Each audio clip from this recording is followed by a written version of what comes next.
پہلے طلبات آج ہم 11ویں جماعت میں سبجیکٹ تاریخ میں اس کا 5واں سبق جنپد اور عوامی حکومت ہے، اس کا حصہ سے ہم اس پر غور و خوض کریں گے، جن میں ریاستوں کا وفاق گنراج ہے، جمہوری ریاست۔ سب سے پہلے ریاستوں کا وفاق یعنی گنراج۔ گن کے معنی ہوتے ہیں ایک ہی سماجی حیثیت کے حامل ممبران پر مشتمل حکمرانوں کا طبقہ۔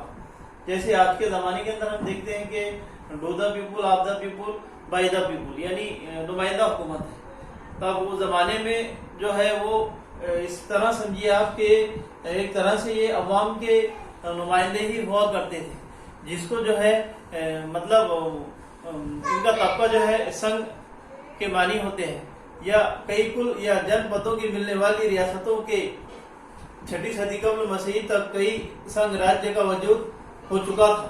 بھارت میں ریاستوں کے قدیم وفاق کی 3 قسمیں تھیں۔ نمبر 1، ایک ہی کل کے ممبران کا گن راجیہ، مثلا جو علاقے ہیں یا جو حکومتیں تھی، مالوا اور شیوی۔ نمبر 2، ایک سے زیادہ کل کے اتحاد سے بننے والی گن راجیہ، اس کی مثال جو ہے وجی گن سنگھ ہے۔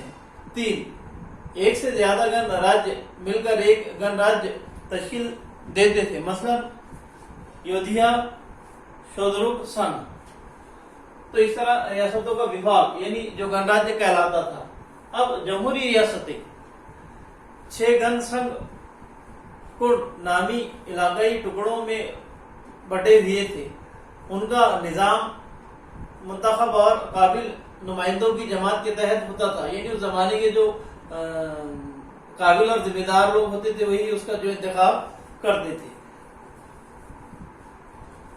ہر نمائندہ خود کی نمائندگی کرتا تھا۔ ان ممبران کے کندھوں پر گن سنگھ کے بہتر انتظام اور نظم و نسق کی ذمہ داری ہوتی تھی۔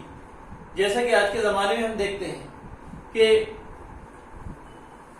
نگر پریشد کے وارڈ ممبر سے لے کر آمدان خاصدار، یا اسی طرح گرام پنچایت کے ممبر سے لے کر اور دیگر جو ہوتا ہے، لیکن یہ اس زمانے کا جو ہے حکومت کرنے کا اور نمائندوں کا اپنا طریقہ ہے۔